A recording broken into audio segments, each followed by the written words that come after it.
हर athlete का career एक दिन खत्म हो जाता है, लेकिन बहुत कम लोग होते हैं जो अपने करियर के बाद भी लोगों की जिंदगी में मौजूद रहते हैं। शायद विराट कोहली भी उन्हीं लोगों में से एक बनना चाहते हैं। मैं आज आपको विराट कोहली का एक ऐसा एंगल दिखाने वाली हूँ जो आपने शायद ही आज तक देखा होगा। तो वीडियो को पूरा देखना और पसंद आए तो सब्सक्राइब करके कमेंट्स जरूर करना। दुनिया विराट कोहली को एक क्रिकेटर मानती है, लेकिन मुझे लगता है कि विराट कोहली को अच्छे से लोग समझे ही नहीं, क्योंकि असली विराट बल्ले से नहीं बिजनेस से खेल रहे हैं। और जब मैंने उनके हर इन्वेस्टमेंट, हर ब्रांड और हर डिसीजन को एनालाइज किया तो मुझे एक ऐसी स्ट्रेटेजी मिली जो शायद भारत के ज्यादातर एंटरप्रेन्योर्स भी फॉलो नहीं करते। इंडिया में सेलिब्रिटी ब्रांड की कमी कभी नहीं रही। सचिन तेंदुलकर का ट्रू ब्लू, ऋतिक रोशन का HRX, सलमान खान का बीइंग ह्यूमन, युवराज सिंह का यू वीकेंड वेंचर और भी कई बड़े नाम मार्केट में आए। कुछ ब्रांड्स चले, कुछ लिमिटेड कैटेगरी तक ही सिमट गए, लेकिन इन सब के बीच विराट ने एक ऐसी चीज की जो बहुत कम सेलिब्रिटीज कर पाते हैं। उन्होंने ONE8 को फैशन ब्रांड से उठाकर फुटवेयर, फ्रेग्रेंसेस, रेस्टोरेंट्स और लाइफस्टाइल प्रोडक्ट्स तक एक्सपांड किया और फिर एजिलिटास जैसे स्पोर्ट मैन्युफैक्चरिंग जायंट के साथ जोड़कर उसे स्केलेबल बिजनेस बनाने के डायरेक्शन में ले गई। यही वजह है कि विराट का गोल इंडिया का अगला ग्लोबल स्पोर्ट्स ब्रांड खड़ा करना है। आज इंडिया में लगभग हर बड़ा खिलाड़ी करोड़ों रुपए ब्रांड एंडोर्समेंट से कमाता है, लेकिन विराट कोहली ने एक समय ऐसा फैसला लिया जिसने उन्हें बाकी सेलिब्रिटी से अलग बना दिया। उन्होंने सिर्फ विज्ञापन करने वाला चेहरा बनने से इनकार कर दिया और ब्रांड्स के मालिक बनने की दिशा में कदम बढ़ाया, क्योंकि विराट की बिजनेस स्ट्रेटेजीज ग्लोबल एंटरप्रेन्योर की सोच से मिलती जुलती है। और जब मैंने उनके पिछले कई सालों के इंटरव्यूज, इन्वेस्टमेंट्स, ब्रांड पार्टनरशिप और बिजनेस मूव्स को एनालाइज किया तो मुझे एक नहीं बल्कि कई ऐसे पैटर्न्स मिले जो बताते हैं कि विराट कोहली बिजनेस में किस तरह सोचते हैं। सबसे पहली स्ट्रेटेजी जिसने उनकी पूरी जर्नी की नींव रखी। विराट ने बहुत जल्द ही समझ लिया था कि एंडोर्समेंट और पार्टनरशिप में आसमान जमीन का फर्क होता है। मान लीजिए किसी कंपनी ने आपको एक एडवर्टीजमेंट के लिए 10 करोड़ रुपए दिए, आपने शूट किया, पैसे लिए और काम खत्म। लेकिन अगर उसी कंपनी में आपकी हिस्सेदारी हो और वो कंपनी अगले 10 साल में 100 गुना बड़ी हो जाए, तो आपकी कमाई सिर्फ एडवर्टीजमेंट तक सीमित नहीं रहेगी, आपको भी उसका सीधा प्रॉफिट मिलेगा। यही सोच विराट को बाकी खिलाड़ियों से अलग बनाती है। इसका सबसे बड़ा एग्जाम्पल है ONE8। 2017 में पूमा के साथ मिलकर ONE8 लॉन्च हुआ। शुरुआत में बहुत लोगों को लगा कि ये ब्रांड भी बाकी सेलिब्रिटी की तरह सिर्फ नाम इस्तेमाल करने वाला ब्रांड होगा, लेकिन धीरे धीरे विराट की सोच बदलती दिखाई दी। 2025 में मीडिया रिपोर्ट्स के मुताबिक विराट ने पूमा का लगभग 300 करोड़ का रिन्यूअल ऑफर छोड़ दिया। पहली नजर में ये फैसला पागलपन लग सकता है, 300 करोड़ कौन छोड़ता है भला, लेकिन अगर आप बिजनेस की भाषा में समझे तो यही फैसला उनकी सबसे बड़ी मास्टर स्ट्रोक साबित होता है, क्योंकि उन्होंने शॉर्ट टर्म सैलरी छोड़कर लॉन्ग टर्म ओनरशिप को चुना। उन्होंने ONE8 को इंडियन स्पोर्ट्स कंपनी एजिलिटास के साथ जोड़ दिया और वो सिर्फ ब्रांड एम्बेसडर नहीं बने बल्कि इन्वेस्टर भी बने। हाल ही में 21 जून 2026 को न्यू दिल्ली के यशोभूमि में हुए ONE8 ग्लोबल प्रीमियम की एंट्री के लिए कोई नॉर्मल टिकट नहीं था। इवेंट में आने का सिर्फ एक ही तरीका था, ONE8 के शूज को प्री बुक करना, यानी हर अटेंडी पहले कस्टमर बना, उसके बाद ऑडियंस। 9,230 की प्राइस पर लॉन्च हुआ ONE8 का सिग्नेचर शू, जिसका प्राइस विराट के टेस्ट क्रिकेट करियर्स के रन्स को ट्रिब्यूट देता था। वो लॉन्च के पहले ही प्री बुक में सोल्ड आउट हो गया।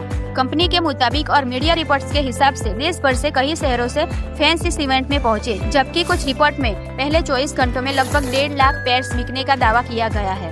और अगर ये फिगर सही माना जाए तो सिर्फ एक दिन में सेल्स वैल्यू 138 करोड़ से भी ज्यादा बैठती है। और शायद इसीलिए ONE8 का लॉन्च इंडिया की सबसे इंटेलिजेंट ब्रांड लॉन्च स्ट्रेटेजीज में से एक माना गया।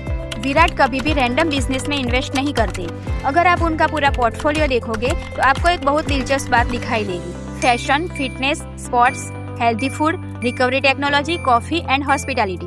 ऊपर से देखने पर ये अलग अलग इंडस्ट्रीज लगती है, लेकिन असल में ये एक ही चीज के आसपास घूमती है, विराट कोहली की पर्सनल आइडेंटिटी।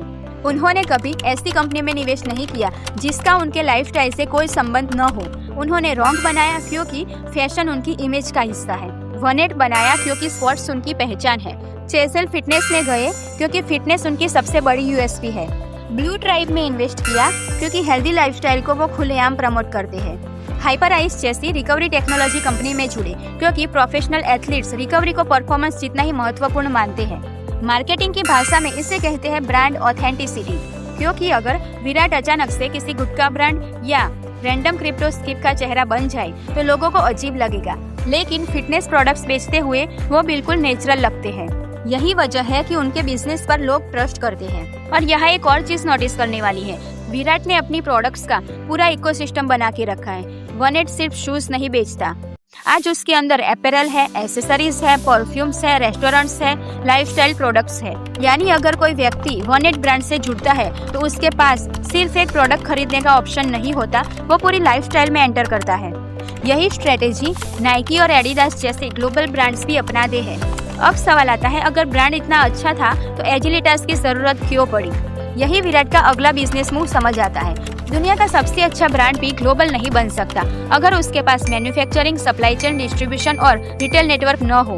एप्पल सिर्फ डिजाइन से बड़ी कंपनी नहीं बनी, टेस्ला सिर्फ कार बनाकर बड़ी नहीं बनी, नाइकी सिर्फ लोगो की वजह से ग्लोबल ब्रांड नहीं बनी। इन सब के पीछे एक मजबूत ऑपरेशनल सिस्टम है। एजिलिटास के फाउंडर्स वही लोग हैं जिन्होंने इंडिया में पूमा को सबसे तेजी से बढ़ाने में अहम भूमिका निभाई थी। तो विराट ने ये नहीं देखा कि एजिलिटास 2 साल से मार्केट में आया एक नया स्टार्टअप है, क्योंकि वो उनके साथ पूमा में काम कर चुके थे। इसीलिए उन्होंने एजिलिटास के फाउंडर अभिषेक गांगुली पर पूरा भरोसा था। यानी उन्होंने कंपनी में नहीं, फाउंडर्स पर इन्वेस्ट किया। अब विराट की अगली स्ट्रेटेजी शायद कम लोगों को दिखाई देती है। उन्होंने कभी भी चीप पोजीशनिंग नहीं चुनी। उनके लगभग हर ब्रांड की इमेज प्रीमियम है। वनेट प्रीमियम है, रॉन्ग प्रीमियम है, वनेट कम्युन प्रीमियम एक्सपीरियंस देता है। यहाँ तक कि उनकी पर्सनल ब्रांडिंग भी डिसिप्लिन, फिटनेस और हाई परफॉर्मेंस के आसपास घूमती है। क्यों? क्योंकि अगर आपकी पर्सनल इमेज प्रीमियम है तो आपका बिजनेस भी उसी लेवल पर खड़ा होना चाहिए। यही कंसिस्टेंसी ब्रांड वैल्यू बनाती है। अब एक और दिलचस्प बात, विराट का पोर्टफोलियो डाइवर्सिफाइड जरूर है लेकिन बिखरा हुआ नहीं है। Food, fashion, sports, fitness, technology and hospitality सभी बिजनेसेस अलग है लेकिन थीम एक ही है, लाइफस्टाइल। इसे बिजनेस की भाषा में रिलेटेड डाइवर्सिफिकेशन कहते हैं। यानी अगर किसी इंडस्ट्री में स्लो डाउन भी आ जाए तो बाकी बिजनेसेस ग्रोथ करते रहेंगे।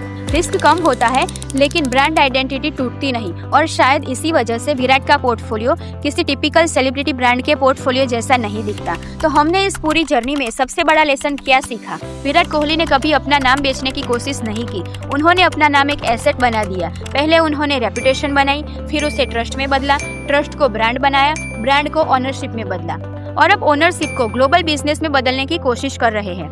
यही वजह है कि आज विराट कोहली को सिर्फ क्रिकेटर कहना शायद उनके बिजनेस सफर के साथ न्याय नहीं होगा।